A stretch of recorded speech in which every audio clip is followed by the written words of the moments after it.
Hello, my name is Ian McCall, and this is another in the series of videos for dermatology for dentists and dental students.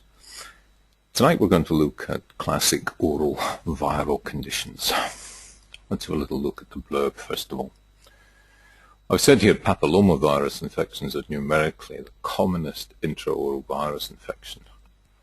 I think that's true if you take into account the filiform papillomavirus you'll get around the edges of the mouth. And I think there's a lot of papillomavirus infection in the mouth that just isn't diagnosed. But one of the commonest viruses that you're going to see is going to be this one here, which is hand, foot, and mouth disease. We'll come to the bigger images of these in a second.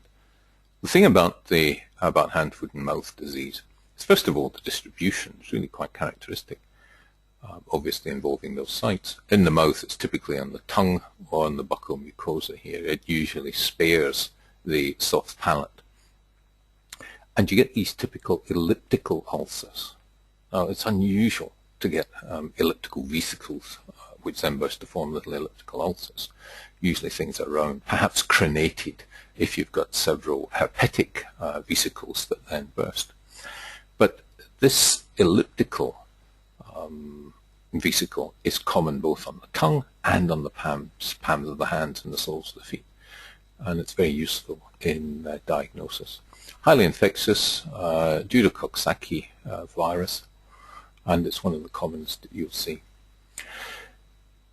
Looking a little bit further down, this virus, this picture here, shows us these small punched out ulcers over the pillars of the tonsils here, and the uvula. The uvula is quite swollen, it's quite edematous there as well. And this is very painful. And the lesions are localized to this area, the soft palate, uvula, and the tonsillar pillars, and they typically look like this. You might say, why isn't this herpes simplex? Normally because herpes simplex will involve a greater area of the inside of the mouth. This is herpangina.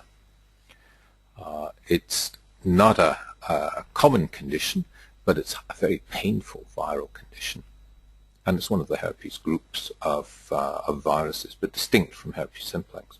And it's this localized area that's involved that's highly characteristic of it.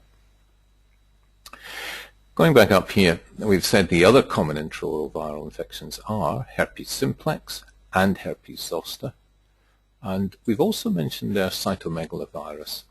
Well, cytomegalovirus is quite ubiquitous. A lot of people get infection with cytomegalovirus, but it really causes problems if you're immunosuppressed, particularly if you're an AIDS patient. And we'll show you some pictures of this shortly. The problem with cytomegalovirus is it goes for the salivary glands, and it'll cause salivary gland swelling, and often it leads to xerostomia, and then you've got all the problems that are associated with a dry mouth. And it can also cause aphthous ulcer-like lesions. And we've got a nice picture of this that we'll show you in a minute, but really only in AIDS cases. Let's go to look at these in the larger view. So there's that typical elliptical ulcer that you see in hand, foot, and mouth infection. Always check the palms of the hands and the soles of the feet. As I say, highly infectious Coxsackie virus. It will usually go through all the kids in the family. Close-up of herpangina. Look how swollen and edematous this is. Swollen tonsils as well. Swollen falcal pillars here. Red inflamed falcal pillars with the little punched out white ulcers here of herpangina. Here's infectious mononucleosis, the Epstein-Barr virus. It will typically give swollen tonsils with a swollen uvula and painful throat and this white exudate on the tonsils as well. Now, it may be mistaken for a streptococcal infection and a strep throat, and you may inadvertently go and give this patient amoxicillin. Now, if you do that, they'll almost certainly get a generalized amoxicillin rash, or an ampicillin rash, I should say. It's a generalized macular eruption. It doesn't mean that they're allergic to other penicillins. It's a curious thing that will happen if they've got Epstein-Barr virus. Epstein-Barr virus is particularly common in HIV patients. And of course, in those patients, the classic lesion that it causes is oral hairy leukoplakia, that white area along the sides of the tongue. But this is the acute glandular fever, acute infectious mononucleosis. Swab that, do a blood test, check for virus, exclude a strep throat, and don't give them ampicillin. That's the picture of a patient with cytomegalovirus.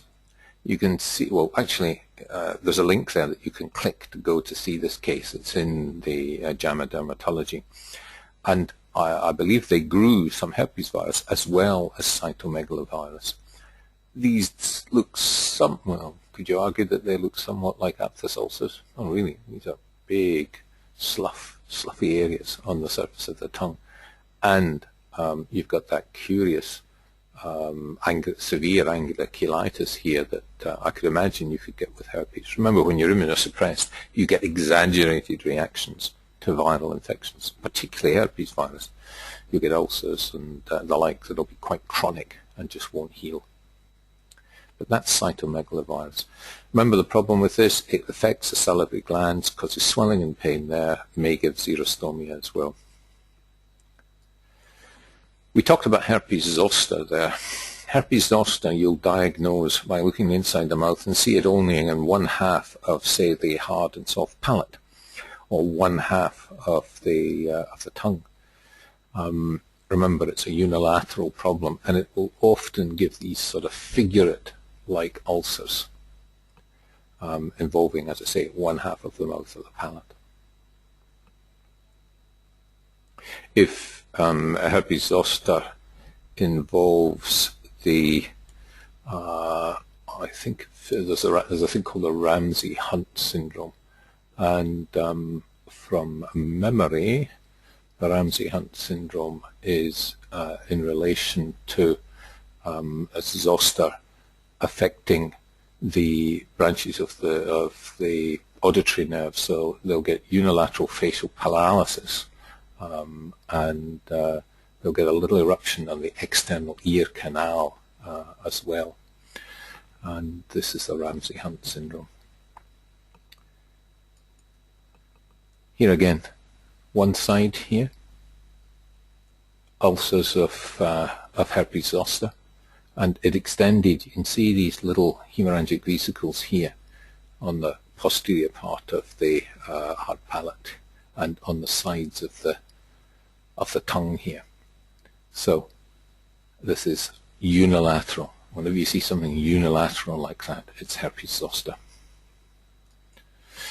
Herpes simplex, though, it can give you these classic, see the crenated edge to this? You've got several vesicles there that have then burst and giving you the little erosions.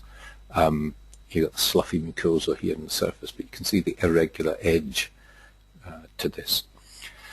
You've got it both here and on the lower lip. This is usually recurrent when you get it like this. Some people just don't form normal immune reactions to the herpes virus, and with sun exposure or windburn, or sometimes when they're run down, or if they have another infection, then it somehow affects their immune system, and up will come the herpes simplex virus. Remember that this virus is in the posterior root ganglion of the nerve in the spine, and it has to come right back down through the sensory nerve to the areas of skin that that nerve supplies, and then comes out in the skin. So you've got that prodromal phase of 12 hours where you get some discomfort and irritation there before the vesicle actually appears or pustule appears. Then there's the other variant of herpes simplex, where this is a primary herpes simplex infection. It's always more severe. Look how the lips are involved, but very extensively. The whole of the inside of the mouth is involved there. This is primary herpetic stomatitis. And this kid wouldn't be able to swallow. This would be exceedingly painful. And generally, it's a primary infection when that happens. and they usually have to be admitted to hospital and need some intravenous acyclovir to see this settle down. So look how severe that is in a primary herpetic stomatitis. There's your classic herpes simplex occurring on the lip. Grouped vesicles. They'll often be fluid-filled at first and then become pustular. Similarly, another little patch here. See the grouped vesicles? This is classic of herpes simplex. We've mentioned before that papillomavirus is very common. Now, the ordinary Verruca vulgaris that you might get in the hands, the serotype of virus that's there doesn't usually allow it to propagate in the inside of the mouth. It may propagate around the outside, just at the vermilion border, at the angles of the mouth, as a sort of filiform wart. But whenever you see intraoral warts like this, you've got to consider that it may be venereally acquired. Now, usually condyloma acuminatum has a fairly uniform base, and then filiform lesions come up from it. I don't know if you'd say that that was a picture of condyloma acuminatum, but certainly those filiform structures here, that's wart virus.